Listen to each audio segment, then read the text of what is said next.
Good afternoon. How is everybody? Freezing. Freezing. Well, it will keep you awake. It's so cold in here. It smells like they're all freezing. You know what? We could store meat and ice cream. That's right, we could. But I do remember one time last summer, it was so warm in here that some of you, I won't name who, were dozing off in the front row. So keeping it cool keeps you awake. It must be somebody who's already just Yeah. Good afternoon, everybody. I'm not going to say who it was. A couple announcements to bring in, starting out with a very serious topic, and that is the suicide attack that took place in Afghanistan. The United States government strongly condemns and is appalled by today's suicide attack at an education center in a community in Kabul that killed 48 innocent civilians and injured many more.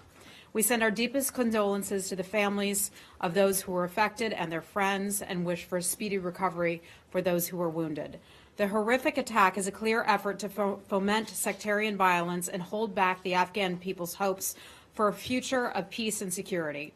It reminds us once again the importance of reaching a peaceful solution to the conflict in Afghanistan. The United States continues to stand with the government of Afghanistan and the people of Afghanistan, and will continue to support their efforts to achieve peace and security in their country.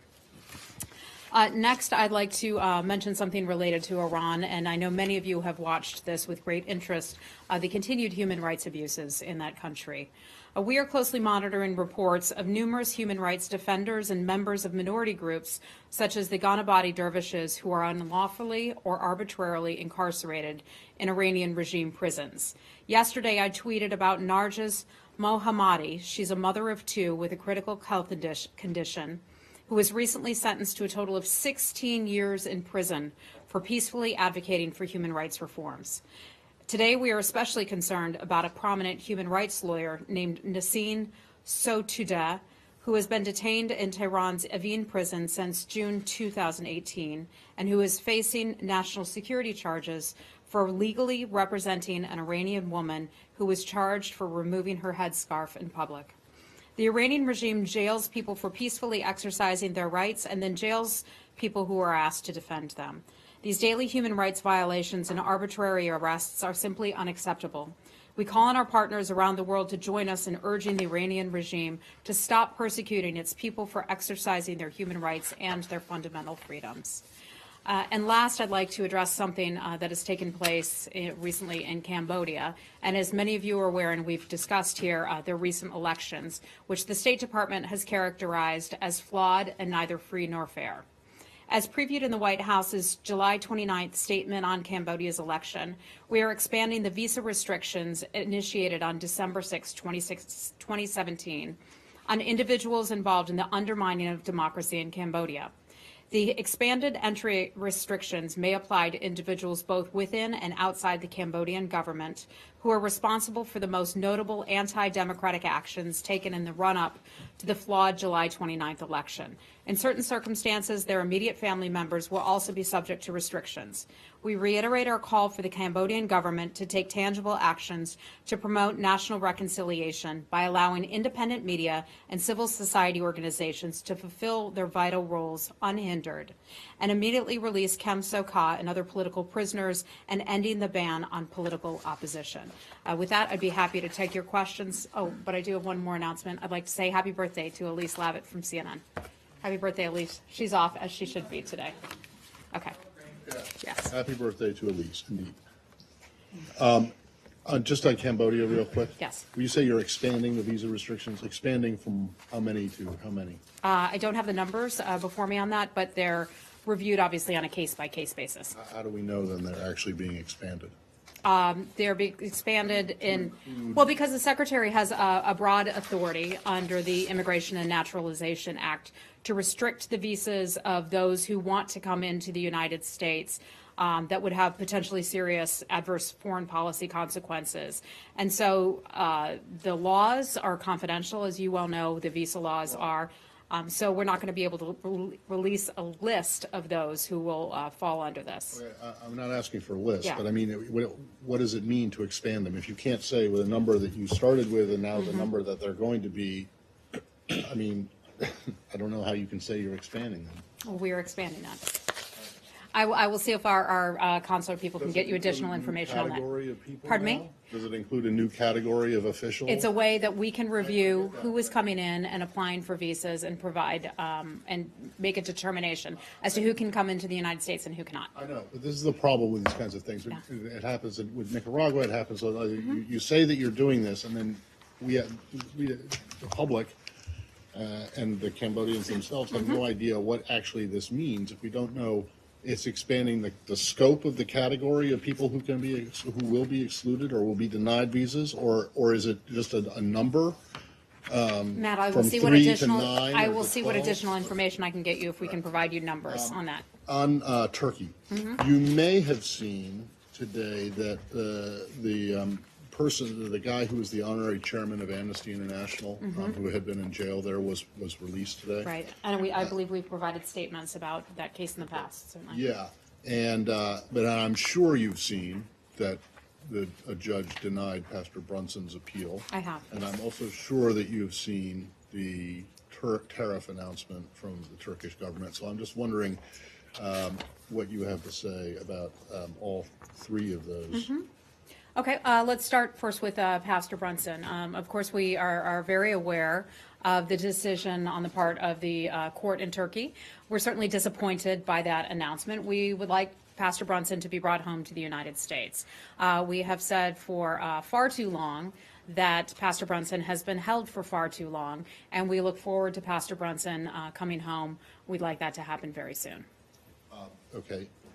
And the other two? Sure, go right ahead. The second one was about what again? Well, I mean, the Amnesty International and the tariffs.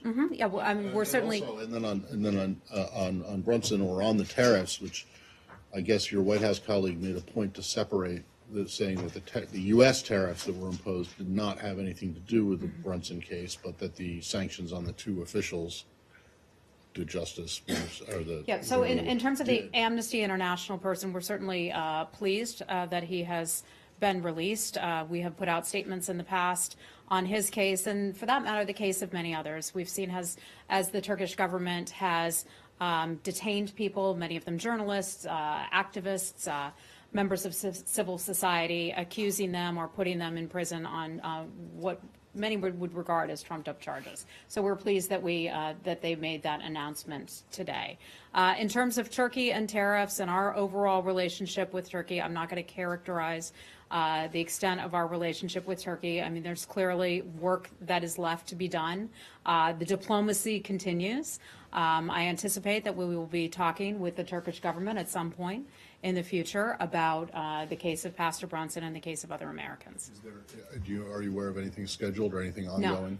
No, we have nothing scheduled, no meetings or calls or anything of that sort to announce. Leslie, go right ahead. So is the administration, or do you know, given what happened today with Pastor Brunson, given the tariffs, is the administration considering any retaliation? Leslie, you know, we don't get ahead of sanctions. We don't forecast sanctions.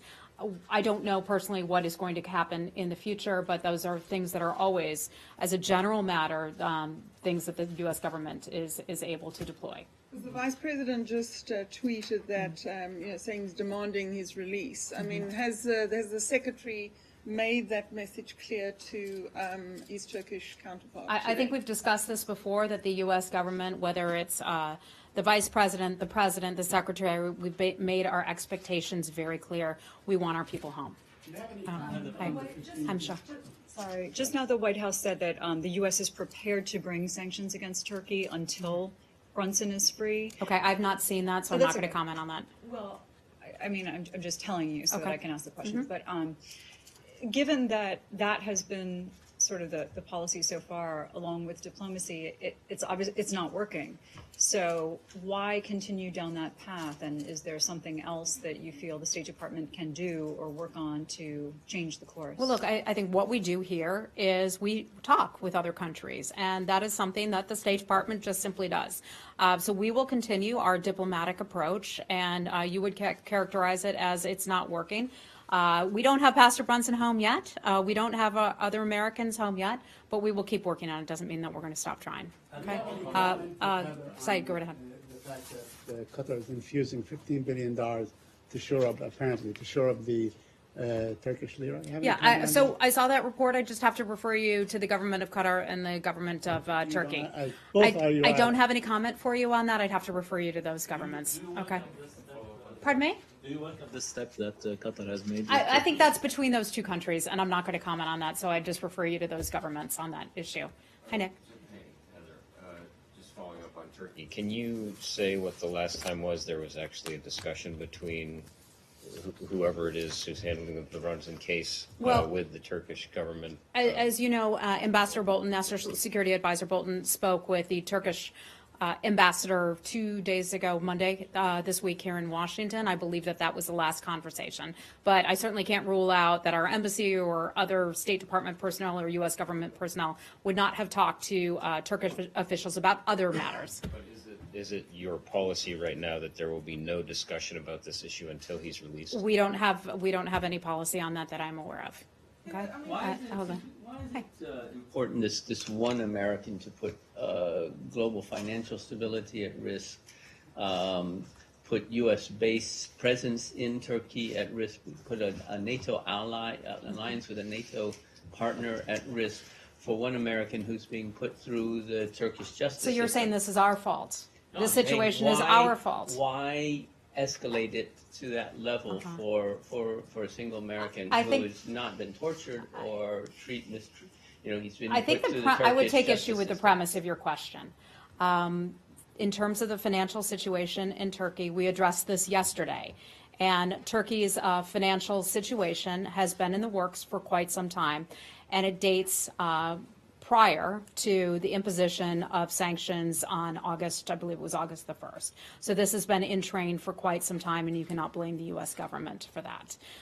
We have a very broad relationship with the government of Turkey. Of course, with all nations, as a general matter, we will often have areas where we don't always agree, where we don't always see eye to eye, but we also have areas where we do work together and cooperate, and Turkey would be one of those governments where we sometimes have areas where we disagree, and we certainly sometimes have areas where we cooperate as well. But this isn't one thing that you simply disagree, one area. This has been put to the forefront of everything.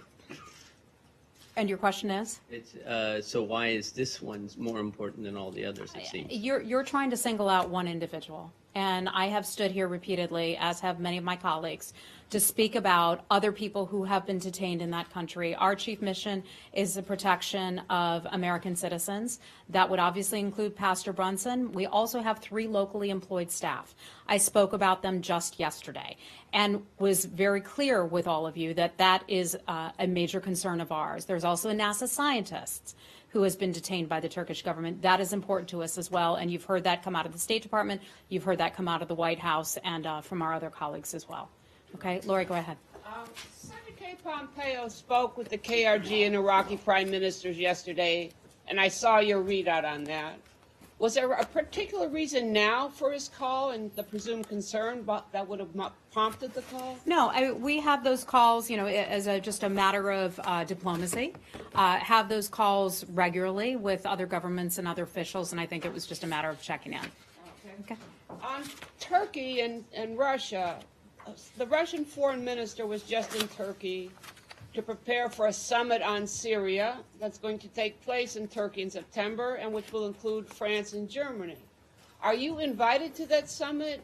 And if not, what's your view of the meeting? Is it replacing Geneva? No, nothing is replacing Geneva, and I think this is another example and another reason for us to reaffirm our commitment to the Geneva process. We see the Geneva process, the UN-led process, as the only viable way forward for a long-term political solution in Syria. I can tell you that the Secretary met earlier today with Staffan de Mistura, who's running that Geneva process. A readout is in train right now. I hope to have that to all of you within short order. But that just goes back to our commitment to Geneva and many other countries that have committed to the Geneva process. Russia, in fact, was one of them that had committed to the Geneva process. So we stand firmly behind that and the work of Staffan de Mistura and the United Nations in that. Will you be at the summit in Turkey in September? Well, who? So will the United States be attending this summit? I'm not aware of any participation in that. If that changes, I will certainly let you know. Hi, Michelle. The Geneva process is frozen and nobody is talking about it. There is no meetings, there is nothing. And what's the...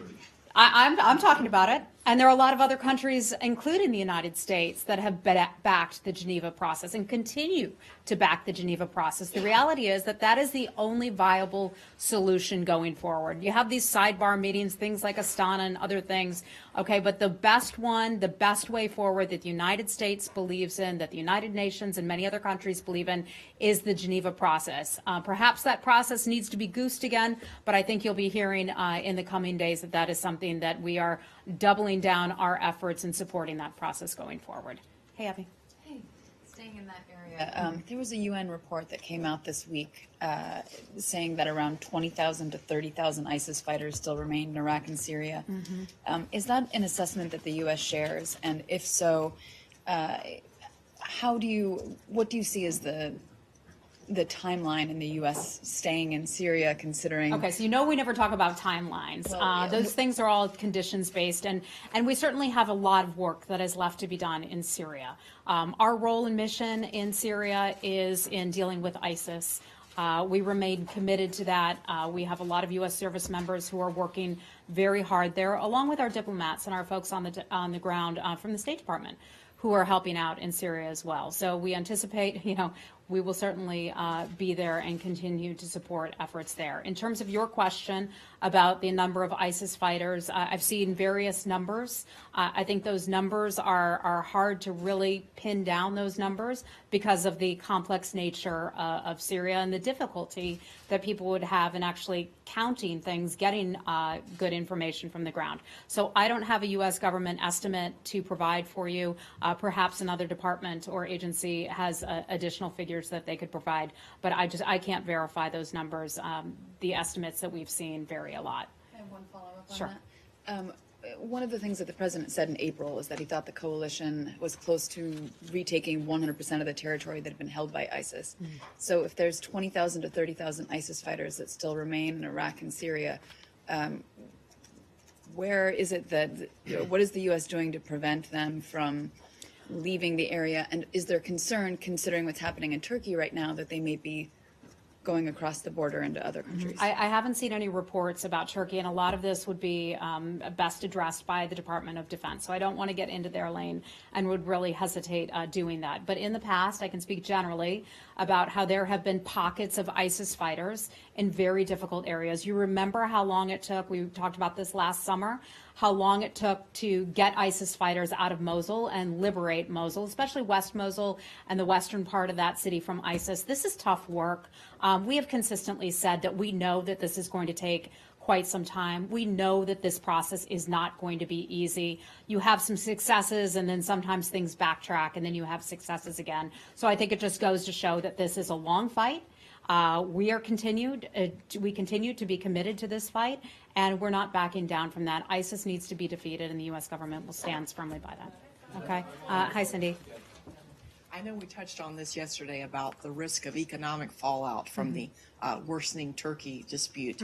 Are there conversations going on to try to mitigate sort of the risk of market contagion? I think that would be for another department to address that, but I'll go back and say this one more time. The financial situation in Turkey had been in train, in process, prior to the imposition of sanctions on the part of the United States government. Okay? Hey, hi. Just to follow up on your statement at the top of the briefing, in addition to the attack that you mentioned, there was a Taliban siege started over the weekend on Ghazni, and there's been a lot of violence in the last week or so. We're coming up now on a year of the president's launch of the South Asia strategy. Is it time to maybe reevaluate that strategy?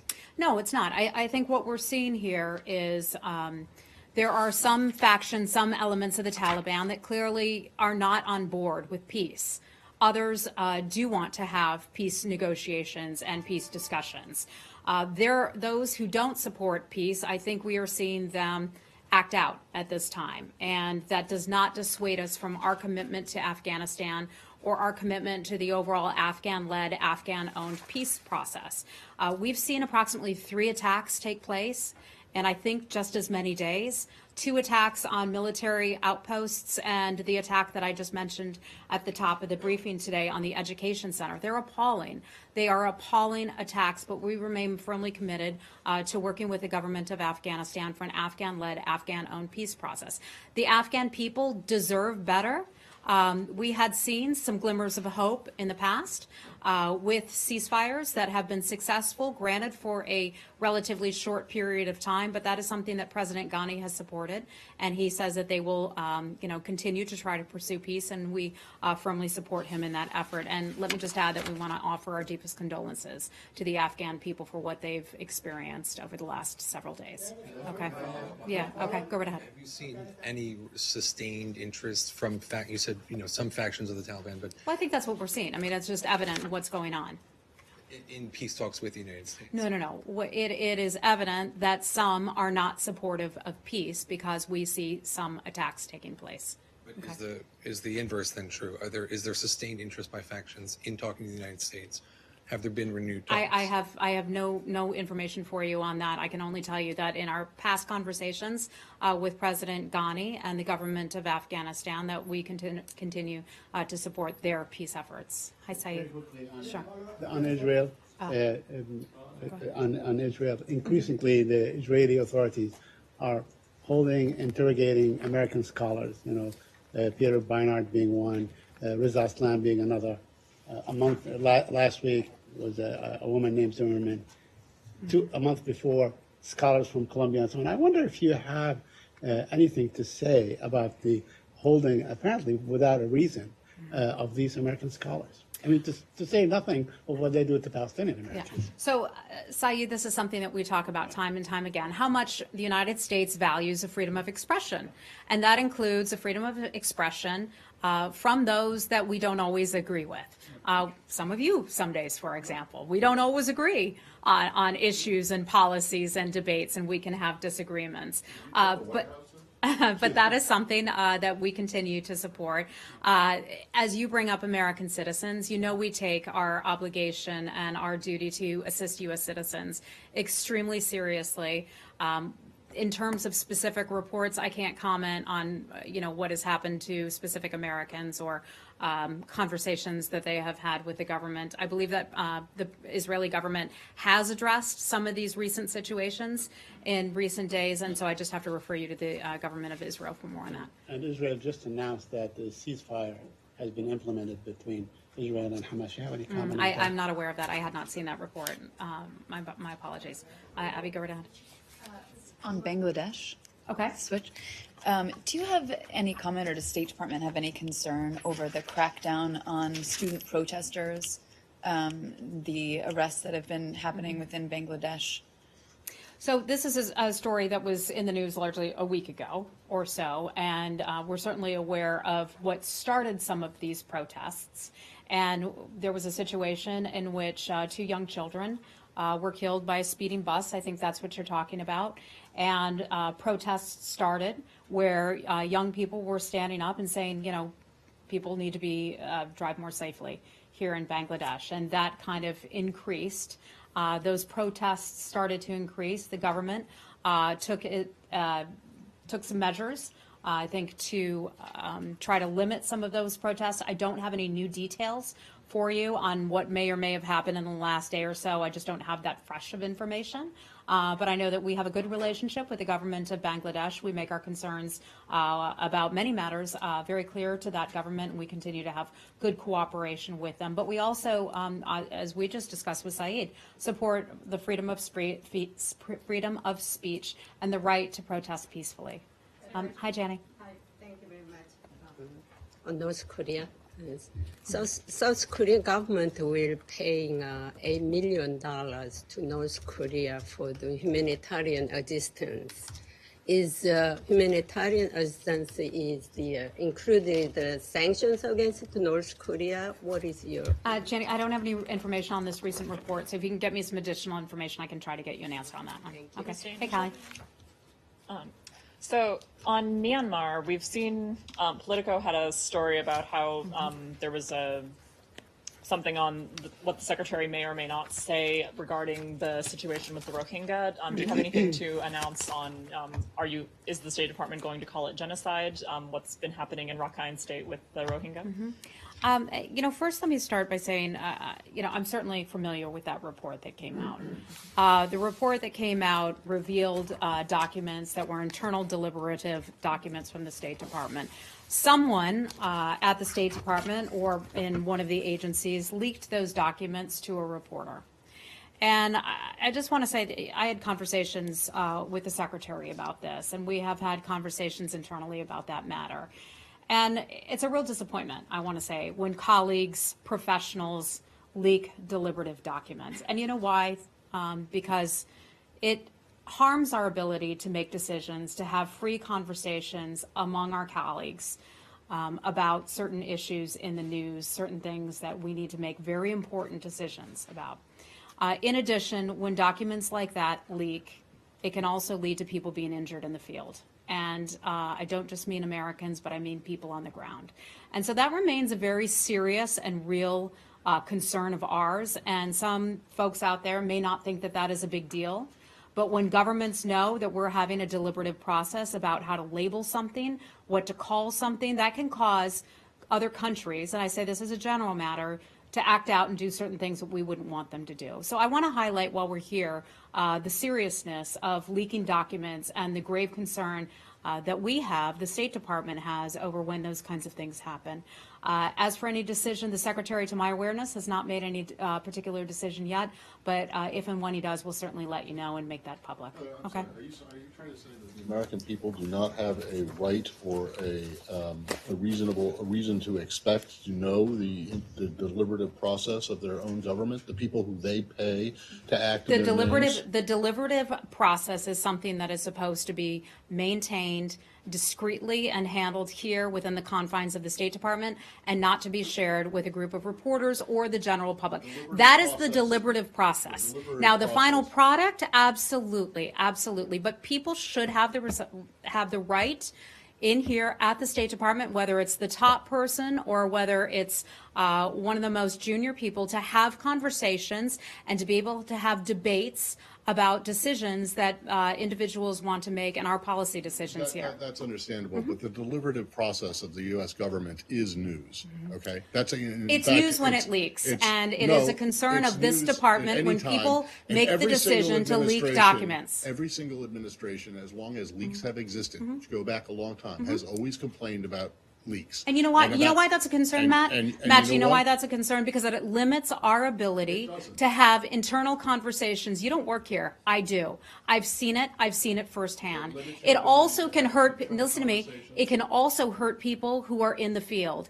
These things have real life implications, and sometimes, I love working with you all, but sometimes reporters fail to understand just how sensitive and serious these things can be. I've been doing this a long time. Yeah. You point to me one bit of one line or anything in that story that you're talking about that endangers someone in the field. Go ahead. You and I can talk about this offline. I would be happy to. You brought it up publicly and said the publication of this endangers people's lives. Yeah, on the it can. ground. I said it can. I want to know. It what certainly part can. of that, And you know what? I'm not going to report. say any more about that because You it can. said it publicly. Listen, I'm not going to get into details about that because that could further endanger people's lives. And I think you know exactly what I'm talking about. Anyone wants to have an off-the-record conversation, I'd be more than happy to right after this briefing. I would also point out that I don't think there's any evidence that these documents coming out or whatever, or any leak has hindered or limited internal deliberation. That's you like to say that, but I don't think that's true. That's your opinion. And once you work for the government, I think you would recognize and realize just how important those conversations are. And I'm going to have to wrap it up in just a minute. Go ahead. Ben, go right ahead. Yeah, on Taiwan, are any State Department officials planning on meeting President Tsai when she comes back through the U.S.? Not to my knowledge, and I'm not even aware of her travel plans coming back through the United States, if she is or not. I don't have the information on that. Okay? Okay, final question. Yeah. Alice Wells has been meeting with the Taliban. Can you tell us what the status of her talks? Supposedly those are the favorable Taliban, not the bad actors. So I would take issue with the premise of your question again. I can't confirm. Two now. I can't confirm that any meetings of that nature have occurred. Alice has conversations with various government officials, and I don't have any information to provide you on any potential meetings that she has had in the future or in the past. A year after the big strategy session on Afghanistan, can you say the situation has improved? Look, I think Given these the I losses in Ghazni? I think I addressed that. We are moving forward. The United States government continues to back the government of Afghanistan and their Afghan-led, Afghan-owned peace process. Is it going to be easy? No, certainly not. And we've seen that in the past few days, the devastating effect that bad actors can have on the peace process. But that does not mean that we are going to back away and no longer support the peace process because some factions, some people decide to terrorize the Afghan people. We're not backing away from that. We continue to support an Afghan-led, Afghan-owned peace process, and I'll leave it at that. Nothing's changed. Okay? I've got to go. I got to go.